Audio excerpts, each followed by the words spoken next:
गुरु गोरखनाथ ने उन्हें रोका और कहा, एक राजा का धर्म और कर्तव्य अपनी आखिरी सांस तक अपनी प्रजा की सेवा करना है। अतः आप अपनी जिम्मेदारियां संभाले। कोई कहीं नहीं गया, केवल अपना भौतिक शरीर त्यागा है। सच्चे मन से देखें, सभी आपके साथ कण कण में विराजमान हैं। धरती माता की गोद में समाहित होने के कुछ समय पश्चात लोगों द्वारा गोगा जी को बार बार देखे जाने के दावे किए जाने लगे। कोई कहता उन्हें हरिद्वार के पास कजली वन में टहलते देखा, तो कोई कहता उन्हें गोरख टीले पर तपस्या करते देखा है। ददरेवा के किसान भी कभी कभी गोगा जी की झलक दिखने का दावा करते। किसी को विश्वास होता तो कोई अफवाह कहकर अनसुना कर देता। समय का चक्र चलता गया और कई सदियां बीत गईं। धीरे धीरे लोगों द्वारा गोगा जी को भुला दिया गया। आने वाली नई पीढ़ियों ने गोगा जी के बारे में कहीं कोई जिक्र तक भी नहीं सुना हुआ था। बस कुछ चुनिंदा स्थानीय बुजुर्गों को गोगा जी के बारे में ज्ञात था, वो भी सिर्फ इसलिए कि वे पीढ़ी दर पीढ़ी अपने बुजुर्गों से गोगा जी के बारे में सुनते आ रहे थे।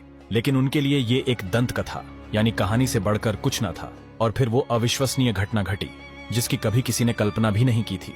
जहां गोगा जी महाराज ने समाधि ली, उसी स्थान के आसपास एक रामा नाम का राइका गाय चराता था। आपको बता दें कि राइका एक अति प्राचीन वर्ग है। राइका समुदाय के लोग मुख्य रूप से पशुपालन और खेती बाड़ी से जुड़े हुए हैं। रामा के पास बहुत सारी गायें थीं, लेकिन रामा कुछ दिनों से देख रहा था कि उनमें से एक गाय ने अचानक दूध देना बंद कर दिया है। इस गाय का नाम सूर्य था। रामा जब गाय चराने जाता तो देखता सूर्य गऊओं के झुंड में कहीं नजर ही नहीं आती, और शाम को जब लौटने का समय होता तो सूर्य आकर गायों के झुंड में मिल जाती। इसी प्रकार कई दिन बीत गए।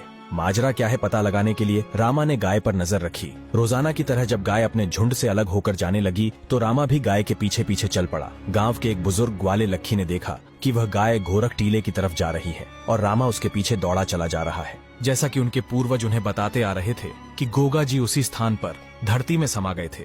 कुछ ही क्षण बाद लखी ने देखा, घबराया हुआ रामा हांफता हुआ उनकी तरफ ही दौड़ा चला आ रहा है। लखी ने रामा से पूछा, क्या हुआ? आखिर इतने घबराए हुए क्यों प्रतीत हो रहे हो? तब